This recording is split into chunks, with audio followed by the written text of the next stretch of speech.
And then when you think about the flames of your life that you're facing down and you feel alone and isolated, there is a God who wants to be with you.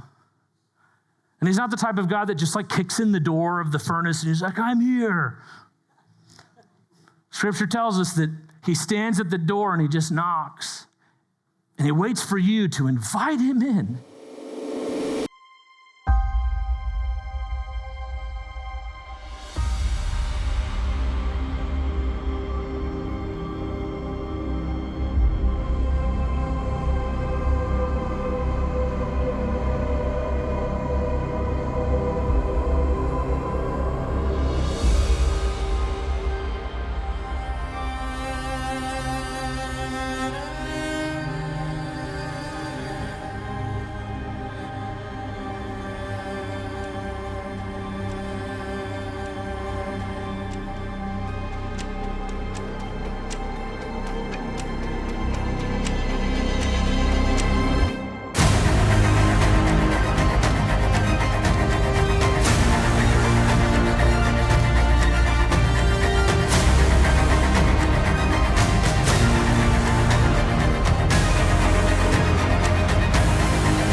Well, I'm definitely going to miss that title package that we've been playing over the past 4 weeks. It makes me walk out and feel like Iron Man. I'm not going to lie to you. I walk out and I'm like, yeah, here we go. Hey, if we've never gotten the chance to meet before, my name's John. I get to be the lead pastor here at Anthem. If you're new, we're so glad that you're here with us today. And while you're jumping in on the very back end of a 4-part series that we've been in, you can always go to our website or head over to YouTube and catch up with this series if you find it interesting or helpful, or maybe you don't. Either way, so glad you're here today. And today, my hope is as we start off our time together, like Corey said, we have been in the book of Daniel over the past 4 weeks, and today will be no different. But today, I want to teach you a very easy, a very simple way that I think is extremely helpful for us as we read the Bible, or maybe as you read the Bible in your own time, a really helpful framework for how to read the Bible, especially the Old Testament, because the Old Testament, which is where we're going to be today, the Bible is broken up into 2 parts, the Old and the New Testament. The Old Testament is very narrative driven. It's like a lot of just story after story after story. And if we're not careful, we can kind of miss what it is we're supposed to get out of these long, maybe even for you, it feels like a long drawn out story that by the end of it, you're like, not super helpful, not sure what to do with it. And so this framework is really helpful. There's some different frameworks out there, but at least for today, this is the one that I'd love to teach you. And it's this: that world,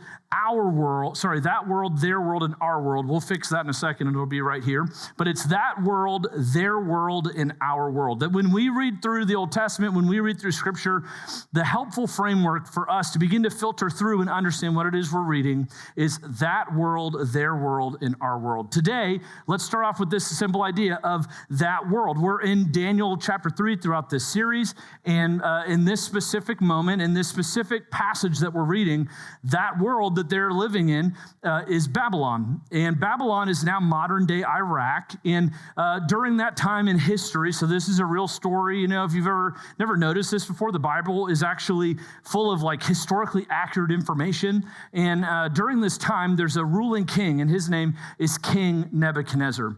And King Nebuchadnezzar wanted to be known for being a great king, and specifically through the lens of being a great builder. He didn't just want to conquer nations. He wanted to build the biggest buildings possible. He wanted to build these amazing gardens. He wanted to be known for his like technological and architectural advancements. In fact, I think it was like 10 or 15 years ago, an archaeologist found basically like a diary entry of King Nebuchadnezzar, and it basically went like this: "Dear diary, I am the greatest.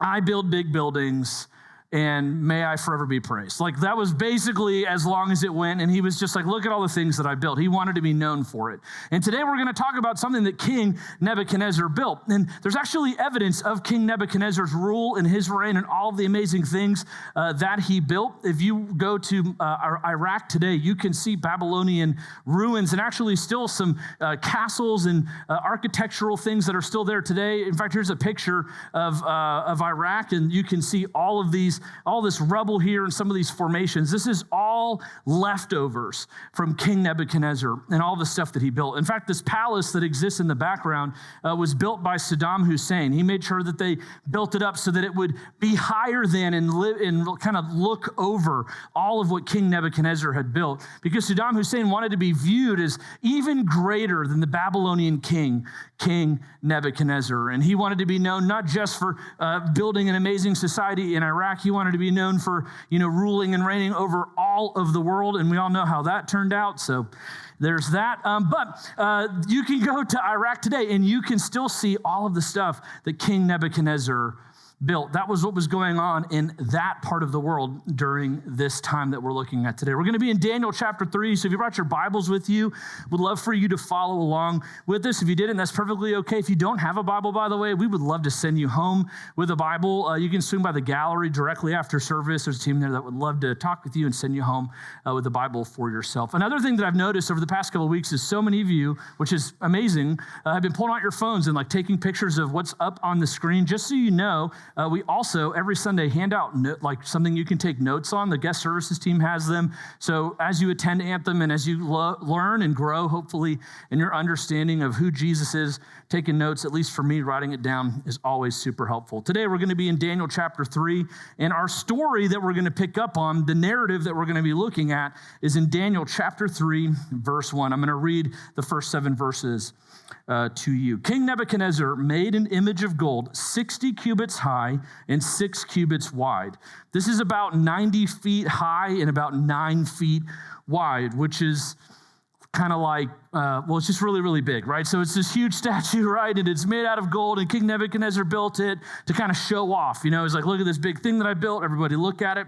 And he set it up on the plain of Dura. Again, this is a province that's inside of Babylon, modern-day Iraq. He then summoned the satraps, the prefects, the governors, the advisors, treasurers, judges, magistrates, and all other provincial officials to come to the dedication of the image that he had set up. So the satraps, the prefects, the governors, the advisors, the treasurers, the judges, the magistrates, and all other provincial officials assembled for the dedication of the image that King Nebuchadnezzar had set up, and they stood before it. Verse 4. Then the herald loudly proclaimed, nations and peoples of every language, this is what you are commanded to do. As soon as you hear the sound of the horn, the flute, the zither, the lyre, the harp, the pipe, and all kinds of music. You notice they love listing lots of things for us to read here. As soon as you hear that sound of the horn and all of these other instruments, you must fall down and worship the image of gold that King Nebuchadnezzar has set up. Whoever does not fall down and worship will immediately be thrown into the blazing furnace. Verse 7. Therefore, as soon as they heard the sound of the horn, all the people around heard the flute, the zither, the lyre, the harp, and all kinds of music.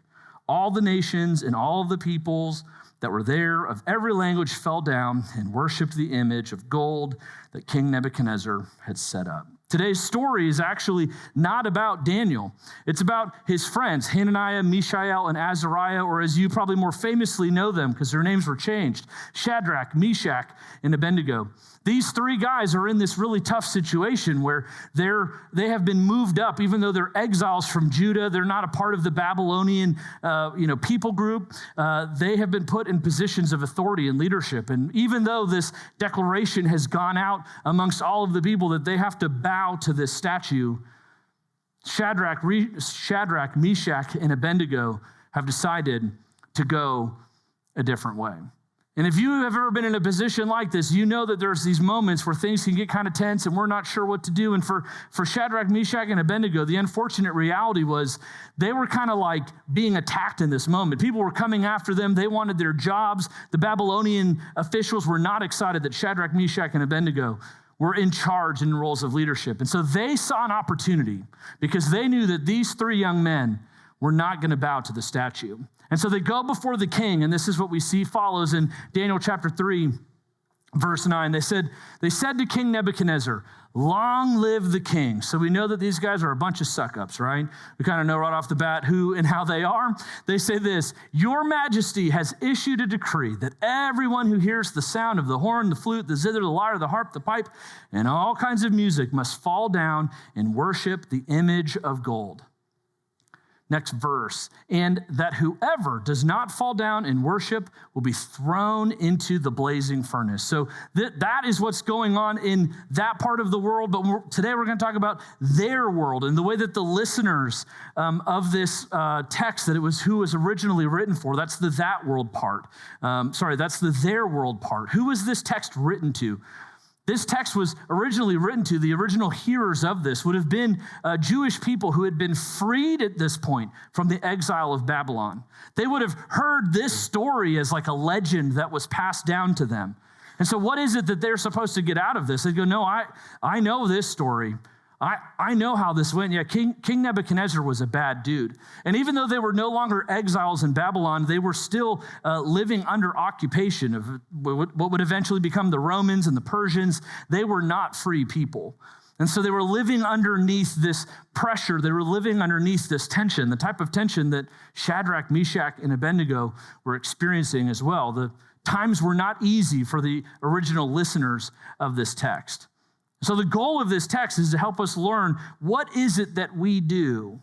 How do we respond in moments like this? And moments like what we're about to see happen with King Nebuchadnezzar here. This is what the governors say to King Nebuchadnezzar. So you've made this decree, O king, but there are some Jews whom you have set over the affairs of the province of Babylon, Shadrach, Meshach, and Abednego, these close friends of Daniel, who pay no attention to you, your majesty. They neither serve your gods nor worship the image of gold that you have set up. Verse 13.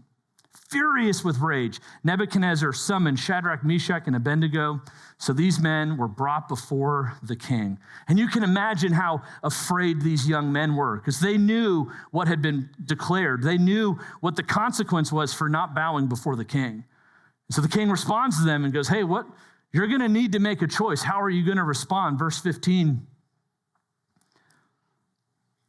Now, when you hear the sound of the horn, the flute, the zither, the lyre, the harp, pipe, and all kinds of music, if you are ready to fall down and worship the image that I made, very good, King Nebuchadnezzar says. Doesn't this kind of have like mafia boss sound to it? You know, he's like, hey, if you do what I want you to do, very good. We'll be fine, But if you don't, you're going to get whacked, right? So he kind of promises, he says, but if you do not worship it, you will be thrown immediately into the blazing furnace. Now, here's what's true for me and for you. I hope that you and I never get thrown into a blazing furnace. I don't think that is in the future for us. For these men, this was something that happened. It was kind of a thing that King Nebuchadnezzar had started doing. They had all of these, because King Nebuchadnezzar was such a famous builder, and he was so focused on building, all of these big monuments to himself. In fact, one of the practices that they had back then that you can still see today in Iraq is that every single brick that was made had King Nebuchadnezzar's name pressed into it. And so they had these giant brick kilns, and that was the furnace that was referenced here. These giant, like kind of rounded adobe-looking formations that were extremely hot, that would absolutely incinerate a human body in a matter of seconds. That was the threat. That was what was at stake. Shadrach, Meshach, and Abednego stood in front of King Nebuchadnezzar, and he said, guys, I kind of like you. I've put you in roles of authority. You stand out. You're friends of Daniel. Please don't make me do this. Please don't make me throw you in the furnace. But here's the deal. It's my way or the highway, or in this case, it was the furnace, And the pressure was on. And King Nebuchadnezzar had told Shadrach, Meshach, and Abednego that they had to choose. And for me and for you in this moment, when we think about our world, what do we do with this? We understand that, during that portion of time in history, we understand what was going on there, and we understand that the listeners, that they connected with it more because they knew the stories. But for me and you in our world today, what does this have to do with us? Well, today I want to help us with this, because I think that you and I can all agree that while you may not be thrown into a furnace, and I really hope that you aren't, there are moments in your life that kind of feel like that. When the pressure is on and the tensions are high and you have to make a decision in a moment, whether it's something like financial or something in a business dealing or an issue that you're having with a roommate or a family member, that there are these moments where the pressure builds up and you can feel the tension, and it's like, I need to make a choice, and I need to make a choice now. And when that happens as humans, there's these chemicals inside of our brain that build up anxiety in us. They build up this like high frequency thing that we begin to feel inside of our bodies. And it leads us to respond in one of two ways: fight or flight.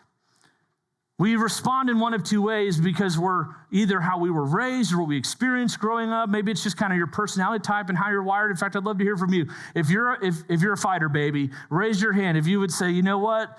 When the pressure's on, I go to fight mode. Let's see, there we go. Yeah, we're proud to raise our hands for sure. Me too, I get it.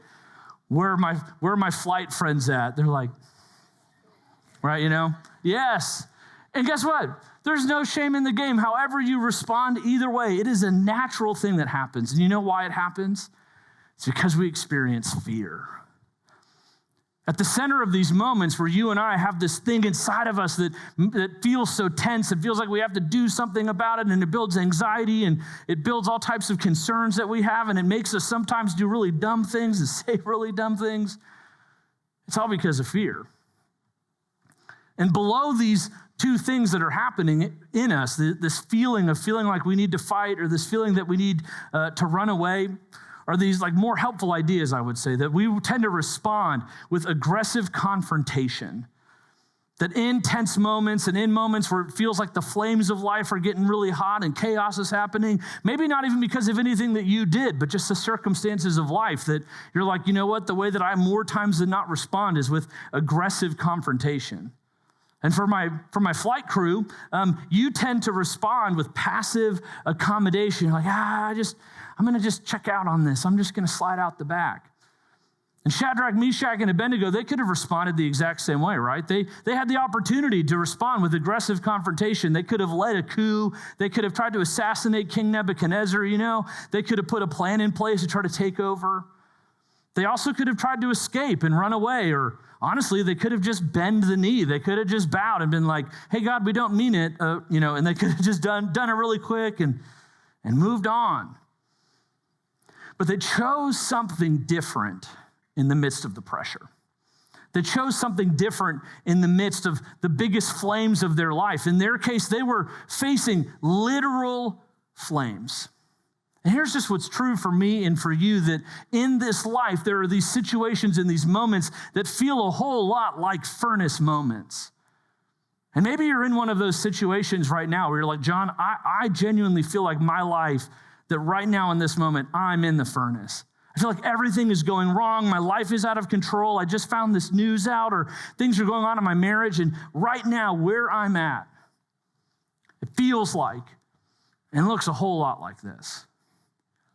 And what I've learned, and what I think you and I can both agree about life's most tense and fiery moments, is that the fires of life, they expose what we're made of.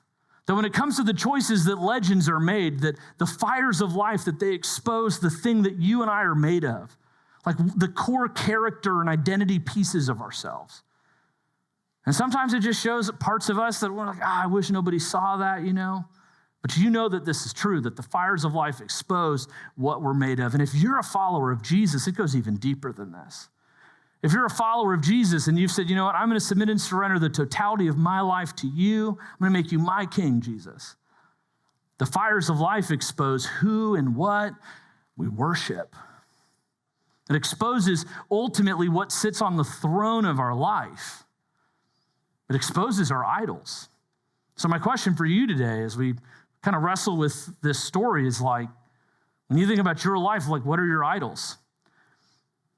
And you say, John, I don't like that. I don't have idols. I don't struggle with any of that. This message isn't for me. And I would say, well, I'm so glad, but maybe you're wrong.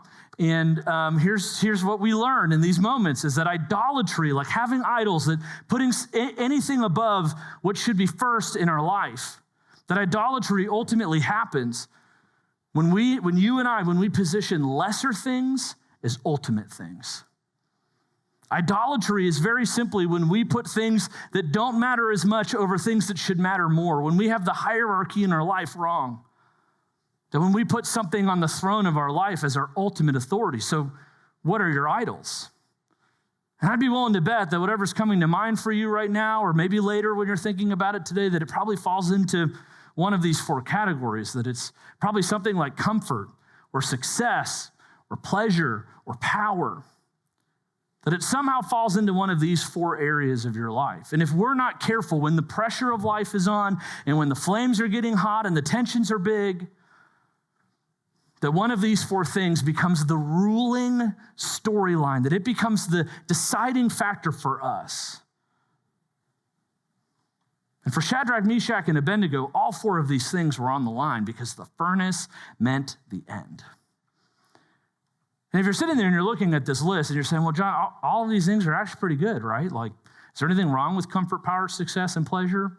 You'd be right. There is nothing wrong with these. These are actually all good things.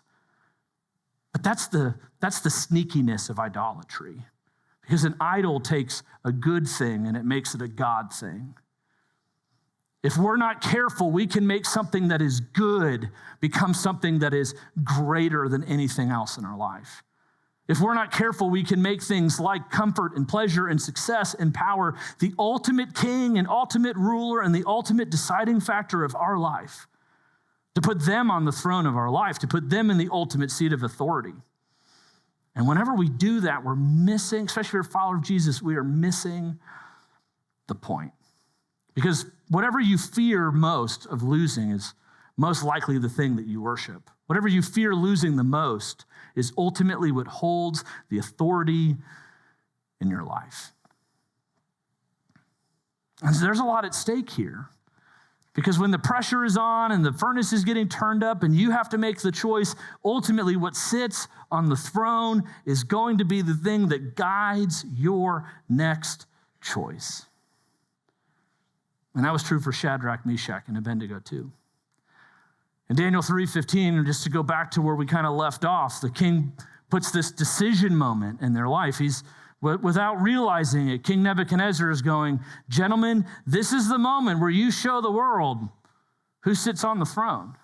He says, but if you do not worship it, you will be thrown immediately into the blazing furnace. Shadrach, Meshach, and Abednego, they respond.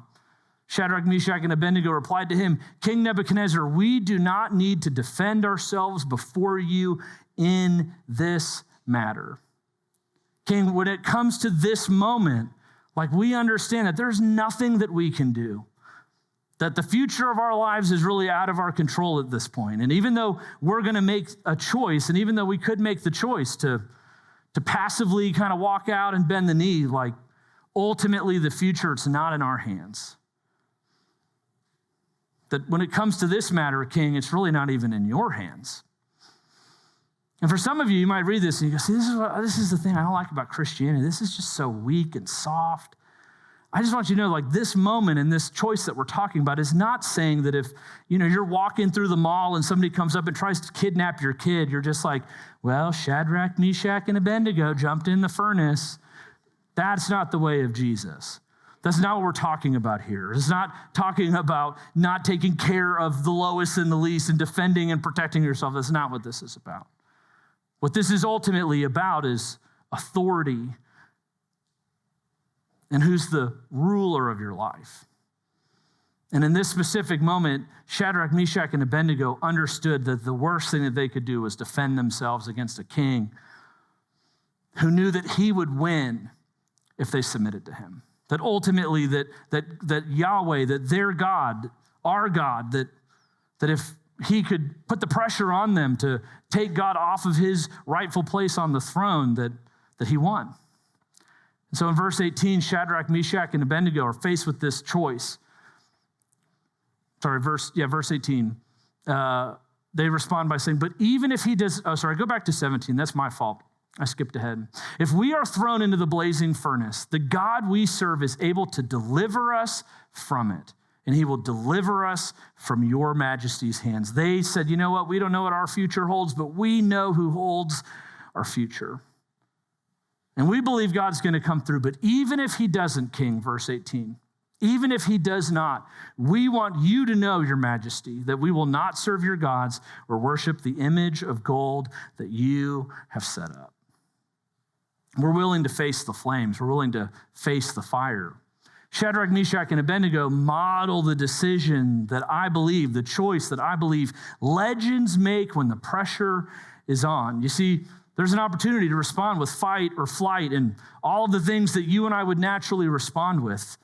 And they had every right to be afraid, and I'm sure that they were. The fear that they were facing was literal flames. But they chose and they modeled what it looks like when our King, King Jesus, is sitting as the ultimate authority of our life. That when the pressure is on and the tensions are high and there's opportunities for us to put our idols in the place where he rightfully sits and to choose comfort and power and success and all those other things. When the heat's on, they chose a third way, the way of our King. And it's faithful presence. Here's what this looks like. It looks like saying, very simply, I don't know what the future holds, but I know who holds my future. God, I know what you're asking me to do, and it is going to be rough. And everything in me wants to run, and everything in me wants to hide, and everything in me just wants to leave the situation. But I know that you're calling me to do something different. I know you're calling me to stay. And Shadrach, Meshach, and Abednego made the choice. They said, King, we're going to stay, and we're going to end up in the fire. And they did. They chose to stay in the moment, to practice this very simple way of faithful presence and to just say, King, God wants us to stay in this situation and we don't get it and we can't explain it and it doesn't make sense, but he's the ultimate authority, and they were thrown into the fire. And if you know the story, you know in verse 24 that there's this moment where the king looks into the furnace and he leaps with amazement. And he asks his advisors, weren't there 3 men that we tied up and threw into the fire? And they're like, yeah, King, we did exactly what you said. We bound them up, we threw them in the fire. They replied, certainly, your majesty. He said, look, I see 4 men walking around in the fire, unbound and unharmed, and the 4th looks like a son of the gods. Verse 28.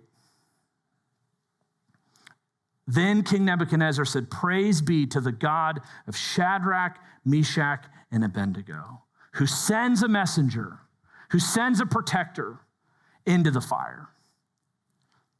And the men are pulled out of the fire, and it says that even the hairs on their arms weren't damaged in any way, that there was no ash on them, that somehow they'd been protected. 3 men went in. 4 men were seen in the fire, and 3 came out. And the king had no explanation for it. In the following verse, the king responds this way. He says, therefore, I, the king, go back. I'm messing up today and skipping verses, guys. Verse 28, who has sent his angel and rescued the servants? His praise be to the God of Shadrach, Meshach, and Abednego. They trusted in him and defied the king's command and were willing to give up their lives rather than serve or worship any god except their own. Next verse that I wanted to hit. Therefore, and this is good old King Nebuchadnezzar at his best, therefore I decree that people of any nation or language who say anything against the God of Shadrach, Meshach, and Abednego be cut into pieces, and their house this is really what it says. You should read your Bible more. And their houses be turned into piles of rubble. Here's the important part. For no other God can save in this way. King Nebuchadnezzar had seen many men thrown into the furnace. He never saw any walk out. For no other king can save in this way. Shadrach, Meshach, and Abednego model for me and for you that legends choose to face the fire. Legends choose faithful presence when fear is present. They're willing to face the flames down and willing to do what it is that God has called them to do, whatever that means, whatever that looks like in your marriage or in work, whatever it is that you have going on. The legendary choice is to face the flames and practice faithful presence, to say, God, I'm just going to stay right here until you tell me to move.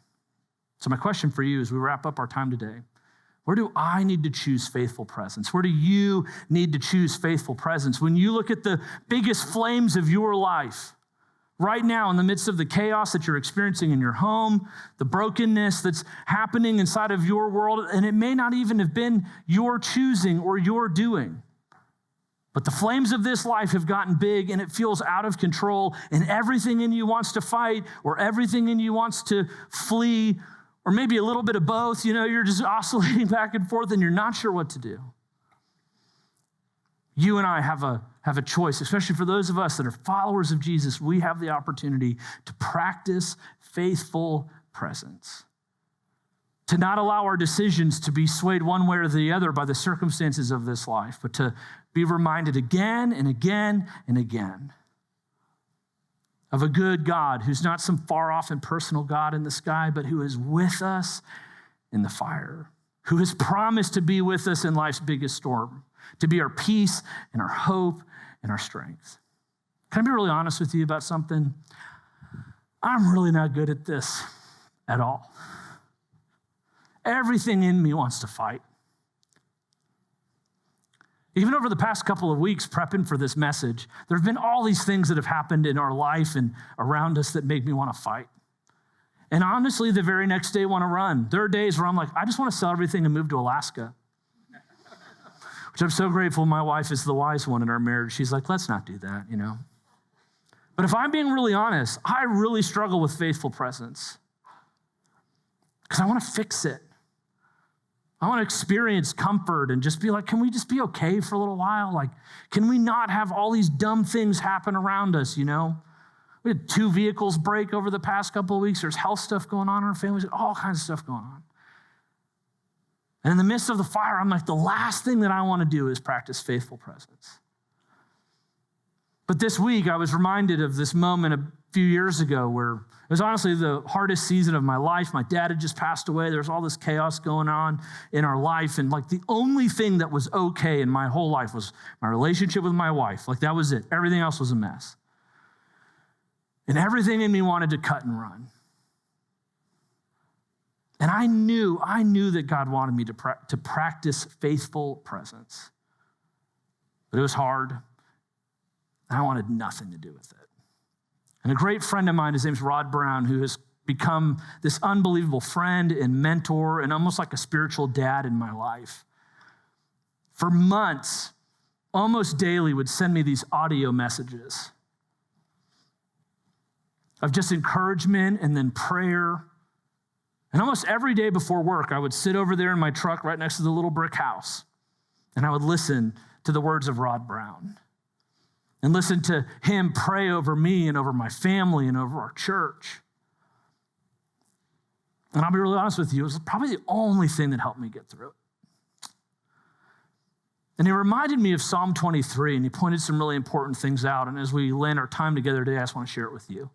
Psalm 23, you probably know this. This is the verse. It says, even though I walk through the valley of the shadow of death, and you may feel like that's the place that you're in right now, that when you look at the flames of your life in the furnace that you're facing down, you say, yep, this is where I'm at. I feel like I'm living in the valley of the shadow of death. This is the promise from King David. I will fear no evil because the good shepherd is with me, because he was in the furnace with Daniel. For you are with me, your rod and your staff, they comfort me. Here's what's so cool about this verse that I had never seen before, is that the season, the moment, the time in your life that feels like the valley of the shadow of death, the promise is that you and I are going to get through it, because it's a valley that we can go through, not a cul-de-sac we get stuck in. And the promise of your king and my king is that he's with us through the valley of the shadow of death, and that we will fear no evil because you are with me. Isaiah 41:10 says that God is speaking on his behalf. He's speaking to you and to me and over all creation. He says, hey, if you're in the furnace, if the flames are getting hot and life is hard and you want to cut and run, do not fear, for I am with you. Do not be dismayed, for I am your God. I will strengthen you, and I will help you, and I will uphold you with my righteous hand. I will be your strength, so that you can practice faithful presence. So Anthem, he's with you, and he's for you, and he loves you. And I don't know what your story is, and I don't know what's going on right now, but what I do know is that he's with you. And that may be exactly what you needed to hear today. And ultimately, That's all that matters. Now, if you're not a follower of Jesus, if you haven't yet made that decision, the truth for you is that he could be with you, that King Jesus could be with you, that in the midst of the thing that you're experiencing right now and the flames of this life and the hardship and all the chaos and all the pain that you're experiencing or that you know you're about to experience, he could be with you. And then when you think about the flames of your life that you're facing down and you feel alone and isolated, there is a God who wants to be with you. And he's not the type of God that just like kicks in the door of the furnace and he's like, I'm here. Scripture tells us that he stands at the door and he just knocks. And he waits for you to invite him in. And so today, the thing that you may need to do is go, hey, you know what, God, I'm in the furnace right now. And I'm alone, and I need you here with me, not just in this moment, but for the rest of time. And the cool thing about Jesus is that he willingly walks into the flames, and he stands with you. And all you have to do is invite him in. So I want to give you an opportunity to do that right now. In just a minute, the band's going to come out and we're going to have a moment of prayer together. But I'd love for you right now, if you're like, you know what? The flames are big and I'm overwhelmed and I'm exhausted. And I don't know what to do and everything in me wants to fight and everything in me wants to flee. But I need to know, I need to feel the presence of God in the midst of it all. I'd love to just pray that for you. And here's what's so cool is if you've never decided to follow Jesus, all you have to do is say, God, I need you to be on the throne of my life. I want you to be king. I want you to be the ultimate. All the other stuff, it falls secondary to you. And I don't know what this looks like yet, but I need you. Would you come into my life and rule and reign and stand with me in the fire? And his promise is that he will.